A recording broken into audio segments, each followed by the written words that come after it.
Hey there, welcome. Good morning, good afternoon. Happy New Year to all the great Real Success Nation listeners that are out there. This is Coach Bill Pipes coming at you as always, and especially today, alive, excited, and full of energy as we start 2016. Here we are, baby. It's upon us. Hopefully you're rocking and rolling. You got a couple of days, maybe a week or so, a little bit more than that underneath your belt, and you're experiencing some great momentum right now in terms of your business, man. You know, everyone at Tom Ferry is so geared up about 2016. In fact, we're calling it 2016 BYE, right? Your best year ever. We know that economically, everything is lined up for you to crush it this year. Many of you have been emailing us, communicating with us, telling us about the great finish to the year that you had. A lot of our clients, a lot of our listeners have just been working hard, in November and in December and taking the information from these interviews, applying it to their business and just really crushing it, just completely crushing the end of 2015. And we're so excited for you guys for 2016. We're honored to be partnered with you and for you to be back for another year and listening to another incredible interview. The Greeks and the Latins have a word for the new year. It's called tabula rasa. What does that mean? It means clean slate. Tabula, easier said by others than me. Tabula rasa is a clean slate. And guys, that's what you have right now. You have a clean slate to create whatever it is that you want in 2016. Now, that's good. And it can be a little bit challenging too, because if you had a fantastic year in 2015, guess what? It's gone. It's over. See you later. Sayonara. And it's on your shoulders now to recreate, to duplicate, to take it to the next level for yourself. And if you had a mediocre year, guess what? Tabula rasa, baby. Clean slate. You got an opportunity. You got an open book right now to be able to write whatever you want in 2016. Now, guys, gals, does it take a lot of work? You better believe it. Does it take commitment? More so than most people realize. Does it take grit, right? You know that word grit, just perseverance? It takes massive grit to have a breakthrough in your business, a breakthrough in your life. And a lot of people underestimate that. So, here's what I say to you, all right? Get committed, all right? Get even more committed than you are right now, okay? Review your plan. Take that grit and apply it to the business, and don't let anything stand in the way for you for 2016. As I'm saying this, I can't help but smile because the good friend that I get to interview here today really embodies all of that. Commitment, grit, commitment to other individuals, intelligence in the business, both, emotional intelligence and business intelligence. He puts it all together and has had incredible growth over the course of the last 3-4 years. I mean, going from 46 transactions in 2013 to 96 transactions in 2014, and then 139 transactions in 2015. And I know all of us would love to have that growth. And he did that, oh, by the way, having a kid, building a team, and still having a life. So it is with my great pleasure to actually introduce my good friend, someone that I look up to, Mr. Brandon Howe from Phoenix, Arizona. Mr. Brandon, say hello to Real Success Nation, brother. Hey, guys. Thank you. I'm pumped up to be on this call. You got me so pumped up, I'm almost walked out of here and made some calls. So. I love it. It was really funny because we were talking about these calls last night when I was driving home, and you and I were just sort of having a brief conversation, and just how one of these Real Success interviews you listened to is one of the first ones we did with Tom Toole, and the impact that it had on you. Could you, before we even jump into who you are, could you tell them what happened when you watched that interview with Tom Toole? Yeah, absolutely, man. And that's one thing, I'll say thank you to you for doing this because, we were talking about it a little bit yesterday, and I had watched that interview, and Tom's an expired master, and it's a leg of our business that I'd never really explored. Being in the business as long as I have, it's always something I'd wanted to add to the business. I just never really had the inspiration to do it. So after watching that video, I reached out to Tom a couple times and started having some conversations with him, finding out, really a little bit more in detail what systems are you using, what's that really look like, and going a little bit deeper on that, and then found a way to implement that in our business, and that's something that we really started doing about, I would say, end of October, beginning of November. We started working that. We did it a little bit differently, but we took that inspiration, brought somebody onto the team that's making those calls, and we've added 7 listings so far. The first one's closing this week. So it's, really it's probably going to add 40, 50 sales to our bottom line going into this year. And it's something that we've never even worked before. So, dude, I love it. And I really appreciate the fact that here we have one of the top producing agents in the nation that is still growing. You know what I mean? That you're still looking for ways to be able to actually improve. And I think that's one of the key components to anyone who truly wants to have a breakthrough is you never stop growing, do you, Brandon? Nope, never stop growing, man. Always thinking, looking for other ways to add, big numbers to the business. So tell us a little bit about yourself, man. How long have you been in the business? Give us a little bit of the backstory of who you are. And I mean, obviously you didn't just wake up and start selling 139 homes. So what's the backstory behind Brandon Howe, man? Who are you? Yep. So just a native of Phoenix, man. I've been here my entire life. We're in Peoria, Arizona, which is just a suburb of the Phoenix metro area. I grew up in my market. I'm married. I've got 4 little kids. Actually, in that growth that you were kind of talking about, I actually had 2 kids during that time frame. So we've got 4, 2 under the age of 2. So it's pretty wild right now. But love the area. Just been here my entire life. Been licensed since 2002. Never really took the business serious. I got my license when I was 21 years old. Didn't really take it serious up until I would say 2008, 2009, which is about when our market here was on its way to a plummeting, fiery crash. So you got serious when the market died. Right? Exactly. Yep. It was like ground zero in Phoenix. I think it was like Phoenix, Stockton, Orlando, Inland Empire, Southern California. I mean, that's an interesting time to be able to go, okay, time to get serious. What was it? What was the trigger that had you go, crap, man, time to get on this?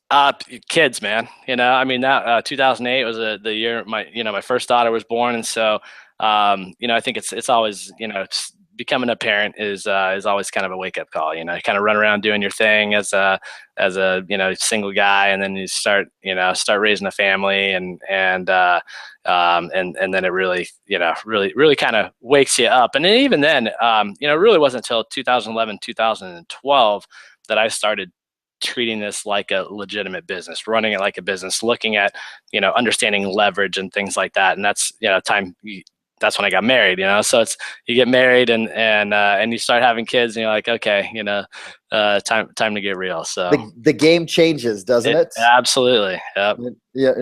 Get married, have 1 kid, and you didn't just have 1, you had 4, right? Yeah, 4 kids. Yeah. Yeah. Any more planning on any more? No, we are done, man. It's time to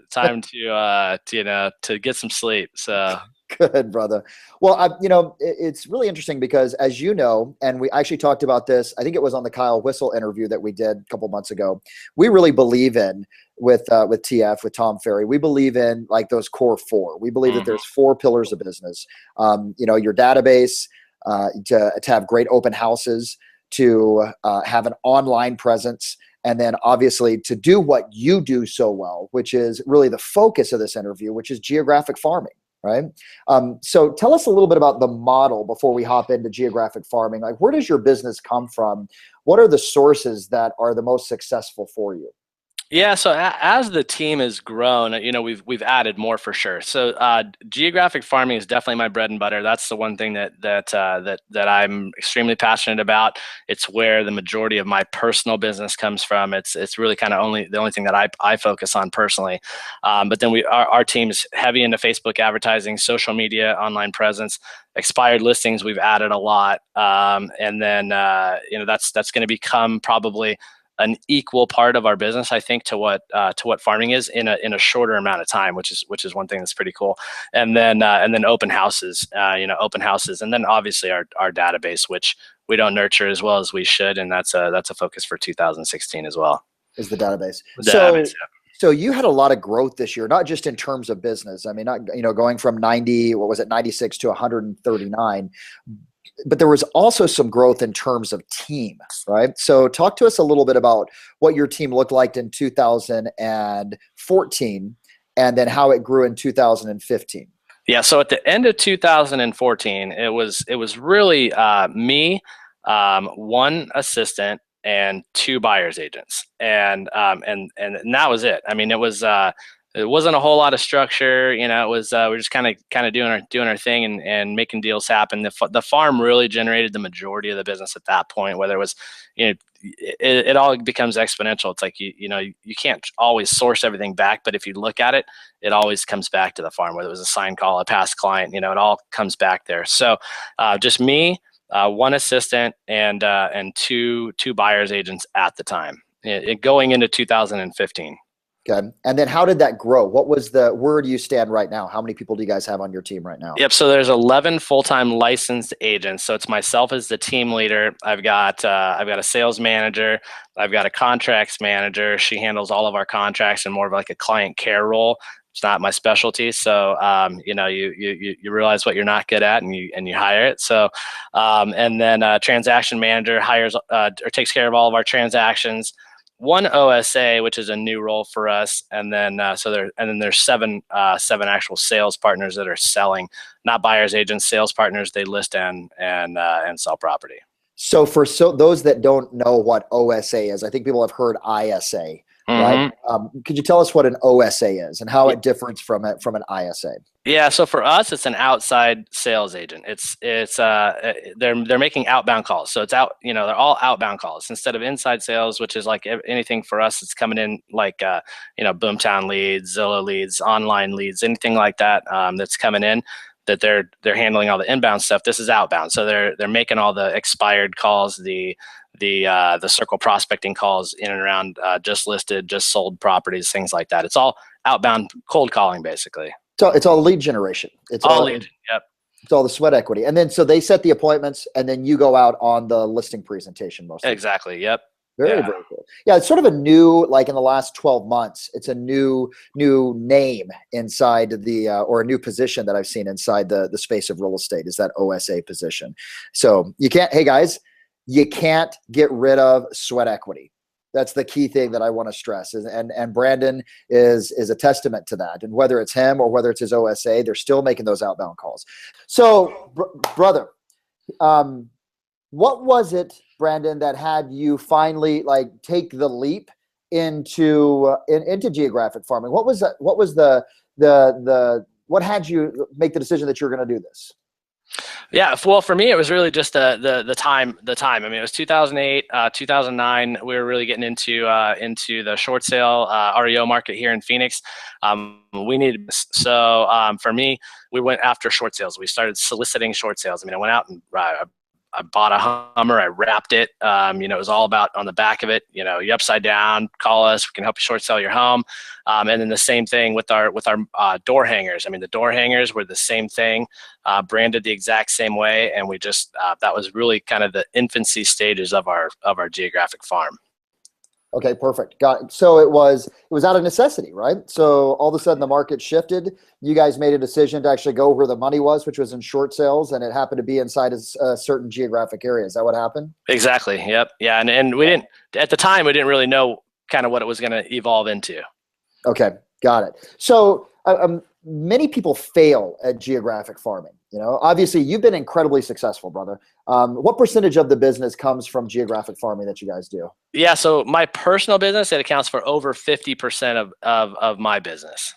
So you closed yourself, 47 transactions last year? Yeah, personally 47. Of those, 41 were attributed to our farm. So, whether it's through sign calls that come in, or if that seller's a buyer, those will get pushed out to the other agents on the team too. So for us, over 50% of the business is directly attributed to the farm. And so, obviously there's a lot of people that are out there that spend a lot of money on geographic farming and don't get a good return on investment. That's why they stop doing it. Mm-hmm. What's the ROI that you guys look for inside the farm? Yeah, so when you asked that, when you sent the questions over, I was kind of reviewing those, and we're just over 400% for 2015, just over 400% return on in 2015. You guys get four to one return on your dollar, which is fantastic, right? Are you happy with that? Would you like to see more? It's growing. So when we first started, we were probably, around 200%. I would say 2014, we were maybe around 300%. I remember we were talking about this at a not the one of the events, and I think at that time I was about 300%. Last year was just over 400%, and now with with all the outbound prospecting that we're doing, I would anticipate we're going to be somewhere 5, 6, 700% within a couple of years. So every year you're getting more and more market share, right? What percentage of the actual geographic farm that you have, of the geographic area marketplace, do you guys own? What percentage of the sales that take place do you guys capture? It's a small percentage because we mail so many homes. I'm mailing 16,100 homes 2 times a month. So it's such a large percentage. There's a lot of there's a few dominant agents in different little sub pockets of our entire geo farm. So there's areas that we dominate. We've got 20-30% market share, and there's areas that we've got 5% market share. But we go wide because I want that high number of sales. So I can imagine the average agent that's sitting here listening to this going, oh my gosh, 16,000 marketing pieces twice a month. I could never do that. What would you say to that person? Where do they start if they wanted to actually to begin? Yeah, I say that a lot when we're writing the checks for them. But it's we started at 1,500 homes. We started in one particular subdivision, 1,500 homes, and that's probably a lot more than some agents would really want to take on too. But 1,500 homes, I decided I'm going to be the master in this one subdivision, and that's the area that I've been really farming the longest. Because when we were doing door hangers, 2008, 2009. It stopped, and then we really got serious about farming again back in late 2011, 2012, and have been steady, consistent ever since. So really going on a little over 3 years, we've been really steady and consistent. So we start 1,500 homes, and then what happened was we wanted to expand because you can only get so many sales in a particular area. If there's only 100 sales in that neighborhood, and the first couple of years you're capturing 10%, maybe 15%, you're only getting 10, 15 sales. And when we're building a business plan that says, hey, I want 50, 60, 70 sales from a geographic farm, you naturally have to expand. And so we went from 1,500 to 2,500 to 5,000, and then I'm just like, well, this is kind of the territory that we work. Let's just take it all. Start small, own that territory, and then expand. Right? Absolutely. That's exactly what you did. Okay, so for all of you that are listening right now, you don't have to go straight to 16,000 twice a month. You start small. Start at 750. 1,000, 1,500. How do you? I think when I look at what makes a geographic farm work, obviously, what I always say is choosing the right farm is 80, 90% of the success that you're going to have. And then obviously there's the marketing that you do. How do you choose a right farm? How did you choose yours? And what would you give as advice to everyone who's listening? Yeah, so at the time, we were looking for neighborhoods that did not have a dominant agent, and surprisingly, this neighborhood at the time did not have a dominant agent. There was nobody in there that was doing a significant amount of sales. And then turnover. We're always, everything that we farm right now, because the communities are starting to kind of bleed over into other communities. I would say everything's really between a 6 to 8% turnover. So, in our market, it's pretty normal because we're in the suburbia of like Phoenix. So there's always a lot of turnover, job relocation, kids growing up, people downsizing, upsizing. So I guess same reason everybody moves, but we're always looking for about a 6 to 8% turnover in a farm. No dominant agent, 6 to 8% turnover. Are there any other factors that you guys use in choosing the farm? I would say really, if you're choosing and you're just starting out, you got to look at price point too. So, are you trying to get into a higher price, higher price point? Are you selling $200,000 homes, but you want to be selling $400,000 homes? If so, I'd be really looking at sales, the average sales price in a particular area too. So sales price, turnover, and is there a dominant agent? Is there a dominant agent? Those are the three major ones that you use. So For sure. So you got it chosen. You do brilliant marketing, right? I mean, I really love, and I know that you're in the. I was just talking to Wendy Walker a couple weeks ago because I had her reach out to you because she's looking at launching another farm, and you guys are like revamping right now your marketing. So tell us what's the key to successfully marketing inside of a farm? Well, first, I would say that everything that I'm doing is pretty much a ripoff from somebody in the organization. I mean, I've got one piece I've taken from here, and a piece I've taken from there, and a piece I've taken from here, and just kind of really made it our own. So the one thing to be successful is that I've found is, and what we're really doing this year. The mistake I made in the previous years was really just hustling at the last minute to try and get the piece ready. And that was a big mistake that we made, because then what happens is your frequency suffers. So what we've done, our pieces are completely designed for the entire year this year. We're going a call to action piece, it's just a jumbo postcard with a huge call to action on the back or on the front, and then the back side. And there's no branding on the front. You flip it over, there's branding on the back, and then there's always a review, and then another call to action on the back side too. So that's one postcard that goes out. Then the next postcard that goes out is pure branding, and it's meet Brandon Howe, meet the team, our marketing approach, and they all look the same, right? And then the back is always the same. So the back is consistent. There's a call to action, a Zillow review, to sell your home today, call or text Brandon, find out what your home is worth at. So there's always a home valuation landing page, a Zillow review. On every single postcard, they're the same. So we go call to action, large call to action, non-branded, branded piece, large call to action, branded piece, and they're done for the entire year. So you don't have to think about it, because like you said, you're not like struggling in the 12th hour to be able to get it done, and then all of a sudden losing the validity of how strong the piece is because you're just trying to get it done. What have you found is the best CTA? What's the best call to action that you have found for marketing? Yeah, the social proof piece is always the piece that I walk into people's homes, and they've got it laying on their counter. It's a big piece that we'll do. We're doing these quarterly this year. It's a fold out. We actually stole it from Marty Waite, so thank you, Marty, for that. And you open it up, and it's just like a Playboy spread of all the homes that you've sold. Dude, Marty's is, I kid you not. Like, a big shout out to Marty Waite. I love that guy, man. Like, it's honestly this big. I stole it. It's exactly the same, man. Yep. Yeah. And on that piece, for those that don't know what Marty Waite's piece is, it's all the houses, right? It's thumbnail pictures of all the homes that he's sold. I think Marty sold 280, 290 homes last year. So he's got, like, you guys can imagine that. Would that work for someone that sold 8, 9, 10 homes? You use your brokerage. I mean, at that point, I'd be using the brokerage, and then the piece just gets, the thumbnails get bigger, right? So like when we first started doing it, we were just doing it on 8.5 by 11, and the thumbnails were, maybe we had 8 or 9 or 10 homes on there, or you're showcasing homes that have sold in the area or whatever.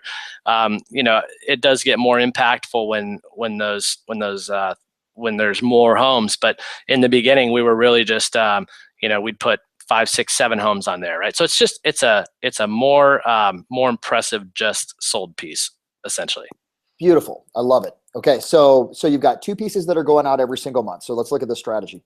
2 pieces that go out every single month, one of which is CTA piece, right? Major call to action. Another which is meet the team or social proof. Okay, and you balance those out, and you've got it set out for the entire year. What's been the biggest mistake you've made when it comes to marketing into the farm?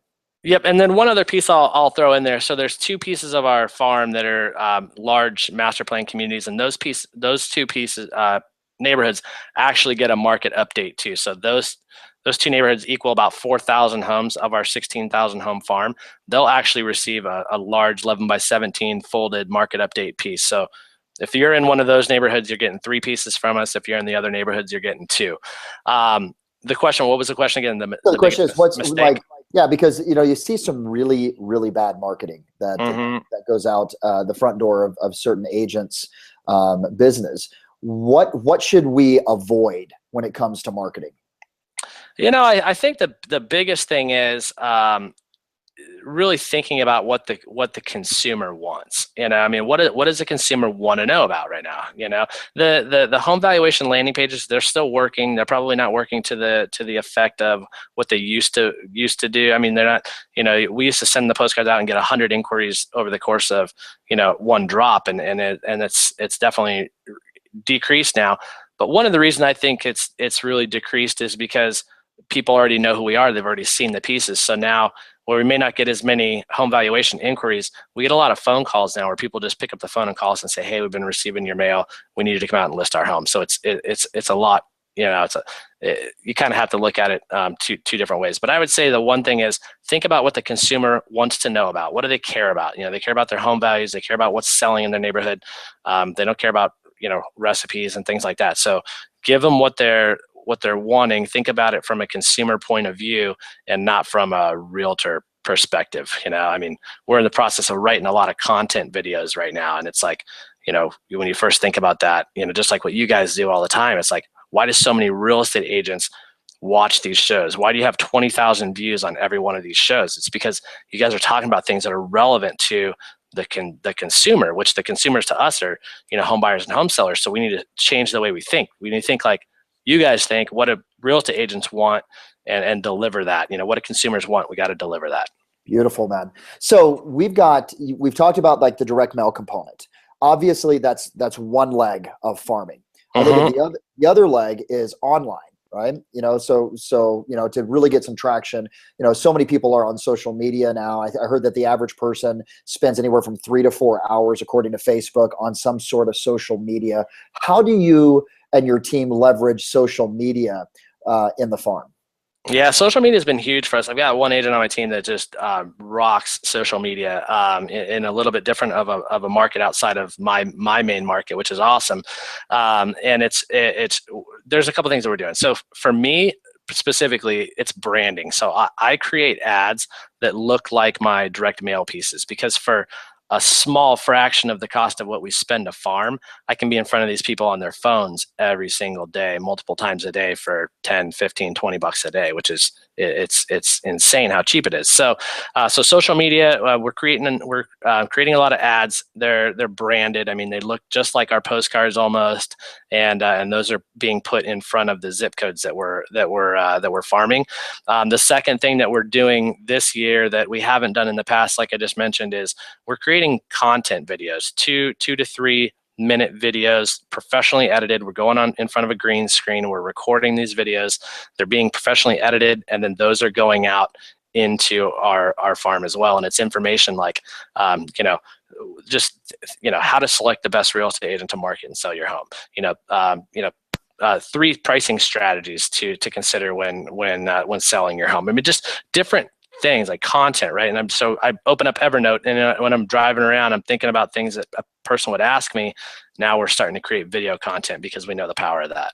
So when you start getting that same question over and over and over again, right? Like, what's going on in the market, or, what's the best way to actually make my house sell for more? What does it need to look like, or what do I need to do? You create a video around that. Is that what I'm understanding? That's right. Yeah. And this is new for us. So it's, and it's not, it's always going to be there's always going to be a small call to action, right? But we're not going to be pushing on people. We're just going to be giving them information, right? So it's, you give, ask, right? So it's something that we're pretty excited about that we haven't launched now. We've got all of our videos lined up. The first of every month, we're going in and recording 3, 4, 5 videos that we can put out every week, 2 weeks on Facebook, right? And then just watch those views increase. So what is the frequency with which, and by the way, video, how much we love video and how much we push it, because, when you've got 55% body that, when you look at communication, 7% words, 38% tone, 55% body, you throw in the body language and then being able to see you, it's so much more effective.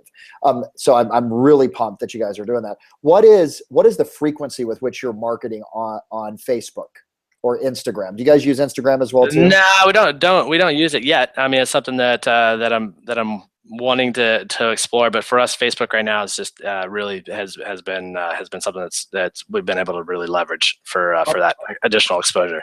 How often are you guys marketing on Facebook? There's always an ad running. So in 85383, where I'm, where my market is, there's always an ad running. So if you scroll through your news feed far enough, you should be able to find me somewhere. And how often do you change that? Because I've noticed that obviously on Facebook, if we see something over and over and over again, the same type of ad that's showing up in our news feed, we have like a little scotoma where we don't see it anymore. So what's Right. the frequency that you guys change that? Well, that's what the video. So, I'm trying to go in and record 4 to 5 videos at the beginning of the month. And like I said, they're 2 to 3 minute videos. And ideally, I'm going to change that maybe every 2 weeks. So I'll have stuff backed up. If we don't get in, if we don't get in to record, we'll always have content to push out. The content never really expires. We're not pushing like market updates. We're not saying like, hey, it's Brandon, this many homes sold. They can. We're providing a little bit more value, and the content never gets old, so we can always recycle it. So ideally with the video, maybe we're changing it out every 2 weeks. The home valuation, called ads, that are branded, that look like our postcards, those are really kind of always running. Maybe we'll pull them out for a week or two. And that's something that we don't have a set strategy for that yet. I just always have something out there on Facebook. Do you find that online component is a critical component to the farming? It's just kind of one of those layers, right? So, we own, the majority of our impressions on Zillow. People see us on Facebook. They see, the moving truck that we got this year. It's everything. Just kind of layer it, stack it all up, and then it just becomes that, oh yeah, we just see you everywhere. We see your signs. You're in our mailbox every week. I mean, that's pretty much a comment that I get on a regular basis. Oh, you're in our mailbox every week. Or if my OSA is calling expireds or he's circle prospecting, they're like, oh yeah, the guy that sends out all the green stuff, because our marketing colors are predominantly green and it stands out, and so, so it works, people, consciously or unconsciously, I mean, they see it everywhere. So we've been talking a lot about check equity, right? There's two different components to any type of business. There's the check equity where you're writing the checks to actually get in front of clients from a marketing standpoint. Then there's the sweat equity, right? Is there anything that we need to say about, and sweat equity is where you're getting belly to belly, on the phone, in person, et cetera. Is there any other check equity component that the listener should know about that would make a difference for them? I would say for anybody starting a farm, try to focus as little on check equity and more on sweat equity. For me, the last 2 years have been a lot of check equity because I've got a 2-year-old son and a 5-month-old daughter that, for me, I'd rather write a check than go spend, my weekends and nights, out in my farm chasing business, making phone calls, things like that. So we found other ways to leverage that. So I would say anybody really starting, find ways to be more, to put more into sweat equity. It's one thing I think that will amplify your results and decrease your probability of failing, because you can't just throw checks at everything. I mean, your results aren't going to be where they are if you're out in your farm, you're present, you're having conversations with people. Because anytime I do an open house in my farm, personally, and not one of my agents, people are coming in there and the conversations are so easy. I mean, they're just, they know who you are. They're almost like they see your signs and they're coming in there to meet you, to talk to you, to get your opinion on the market. So what are some great advice, by the way, amazing advice. What are the components of sweat equity that you guys use? Yeah, so for us, really, I mean, now the big thing is hammering the phone. So circle prospecting, just listed, just sold calls, and those calls they're pretty simple. It's it's a hey, we just listed a home in your area. One of our commitments we make to our sellers is to call the neighborhood, neighbors in the area, and let them know that the home's currently on the market. I'm just curious, who do you know that's thinking about making a move into the neighborhood? I mean, it's a simple script, and you just flip it for the just sold. So the script is really simple for the just sold too. It's just those additional touches. So the phone is easy, it's the cost of a dialer maybe, and some data. I mean, that's the cheapest, most effective thing you can do. And then really working the expireds, and then open houses. I mean, so expireds, circle prospecting and open houses. And if you're willing to get out there and door knock, the door knocking too. So for us, door knocking is something that's done in conjunction with our open houses. So we're door knocking, inviting the neighbors over to an open house. It's a little more, it's an easier conversation to have. It's not, you're just knocking on the door, introducing yourself as a market expert. You're inviting them over to an open house, come over, check out the home, talk to us about the market. So that's an easier approach, I think. So if I'm a brand new agent, I don't have a lot of money to spend. The best route for me is get on the phones, get a dialer, right? Or better yet, go door to door, do something and drop something. And instead of like paying for the marketing, just drop it off at the doors, knock on the doors, etc. Is that what you would recommend? People love it, man. I mean, people, if you get on the phones or you're out there knocking on the door, people love that that proactive approach. There's people out there that appreciate that. You're going to get hung up on. You're going to get people to tell you they're not interested, not to bother them. But it all becomes a numbers game, man. And that's the greatest thing about it. It's like there's an unlimited amount of people to talk to. I mean, there's no way we'd ever exhaust all those options. So since we're talking about prospecting, the P word, right? Okay, and lead generation, how do you deal with the potential of rejection? Because a lot of people don't prospect because they're afraid of that no, or they're afraid someone's going to be upset. You're looking to build relationships inside the farm, and I can see people going, oh gosh, well, I don't want to upset anyone by calling, et cetera. And we've all heard the stories. How do you deal with that drunk monkey conversation, dude? So for us, and as a team, I mean, we're back into scripting and role playing. So for us, we have our team meetings on Monday, and we script and we role play Tuesday, Wednesday, and Thursday. So Mondays we have our team meetings. We're always together. Tuesday, Wednesday, Thursday, we're using an Uber conference line, and we're all calling in and scripting and role playing to just get that confidence, because it's really one of those things where if you're on the phones calling into a neighborhood, it takes a couple days to get past that. I mean, after a 2-hour dialing session, your confidence goes through the roof. It's just getting that initial start, I think. But then once you have a little bit of success, it's easy to kind of compound on that. And so few people do it. That's the key. That's the best part about it. People, man. Like it's if you do what other people are not willing to do, you'll be able to have what other people will never have. And you're a testament to that, brother. Okay, cool. Dude, I'm loving this. Expectation. I wrote down that word. What should I expect? I launch a farm first year. There's 100 sales that take place, or 100 listings. What should an appropriate expectation be? So, I think expectations, it's a crazy word, right? So what are you willing to do to increase the results from your expectation? I mean, I could have an expectation of receiving, 5% of those sales in the first year.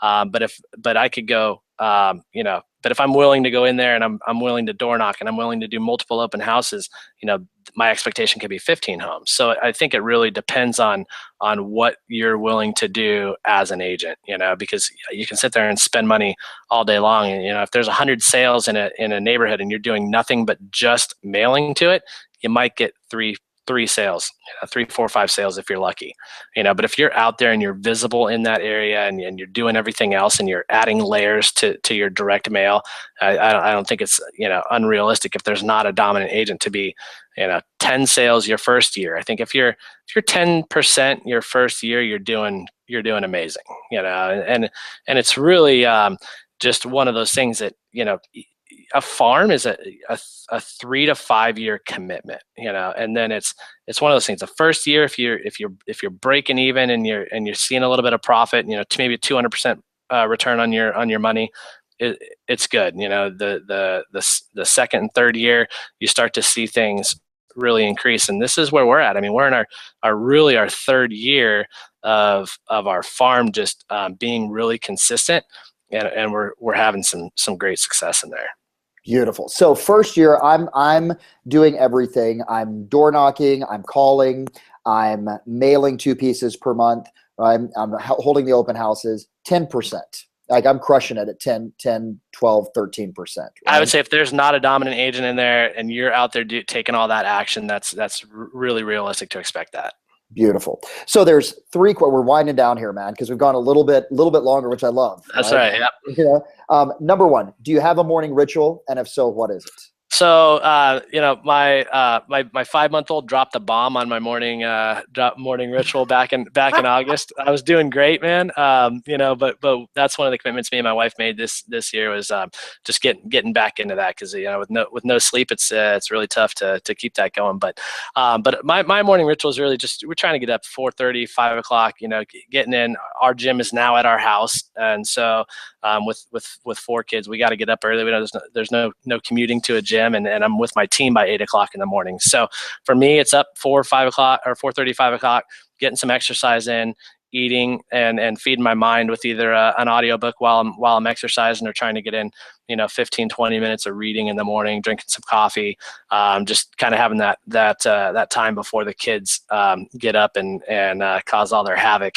I drop our older girls off at school, and I say older, they're 7 years old, and then I'm straight into the office by 8 o'clock, and then we're scripting and role playing by 8:30. So it's busy, man, but it's one of those things that the morning routine for me last year was huge, and I would say that's one of the things that if you can control your mindset and just get your day started on the right foot, that's one of the most important things you can do.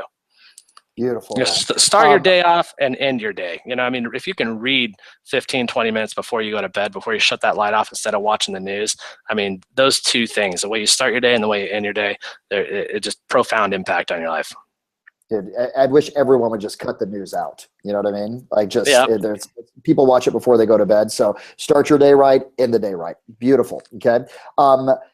If there was one book you'd recommend for everyone to read that's had the biggest impact on you, what is it? I got to recommend 2 because you asked this. So there's 2 that I got to recommend, especially when it pertains to geographic farming. So one is obviously the Compound Effect. That's something that if you read it, Compound Effect by Darren Hardy, one of the best books I've read. It just it's those small things that you commit to that just have massive impact on your life, your business, whatever it is that you're making those changes to. That was one thing. And then the one book that I read that really took my farm from the way I looked at my farm from being like I'm gonna farm 500 homes to 15,000 homes, 16,000 homes was the 10X rule by Grant Cardone. That was something that's like, you just got to, blow those numbers up, man, because whatever you think you're going to achieve from a certain number, just multiply it by 10. And that's really what we did. And we started with, 1,500 homes and we're at 16,000. And that's a book that I've probably read or listened to a dozen times. Dude, big shout out to Grant Cardone. That guy has, and I know for you and me has truly changed my life with what it is that he, both the audio and in addition to that, the books as well too. Dude, I've got pages of notes right now that I've written down here. So, to walk away from this with just 3 things, which is like our promise on every single one of these, it's going to be impossible for all of you guys not to walk away with 10 or 15 things. So, as we wind down here, man, real quick, 30 seconds. What's the last little bit that you want to give these guys? Man, reach out and reach up. That's one thing that I've really kind of really taken from our organization that we have here with everybody is reach out and help somebody and reach up for help. So find someone that's doing what you want to do and reach up for help, and then always be reaching out to help somebody else. And if you do those 2 things, you can get anything you want. I love it, man. Awesome. And that's what you're doing right now. Yeah. And what you've done, you've reached up for help, Tom Tool, in terms of the expires. Now you're reaching out to be able to help people. And I'm so grateful to have you as a friend. So grateful that you're in the ecosystem, an amazing client, amazing mentor, amazing leader. Dude, you crushed it today on this. And I'm just grateful for everyone who gets the chance to be able to actually listen to this as well too. So as we wind down here, dude, big shout out to Brandon Howe. Yes, brother, man. So what a way to start the year. For all of you that are listening, all right, Brandon, if they want to get a hold of you, how do they do it? Yep. So I would say just send an email to team@howrealtygroup.com. It's HOWE realtygroup.com. You'll be able to get me there. Find me on Facebook. I'm happy to help however I can. Awesome, brother. Thank you again for your time. For all of you that are listening, if there's ever anything that we can do, obviously reach out to us at tomferry.com. If you're interested in coaching, interested in the seminars that are coming up, or how we can support you, or if you just have a question, go to tomferry.com, or you can give us a call as well too. So guys, it is 2016. The book is open. Brandon's laid it out in terms of geographic farming, another leg that we need to have. Here's my question to you. What are you going to do this year? What is your verse going to be that you write in 2016? And is it big enough? Think bigger, dream bigger, act bigger. I appreciate you guys. Thanks again for another great interview. Thanks again to Brandon. I will see you all next month. Power to you. Thanks again.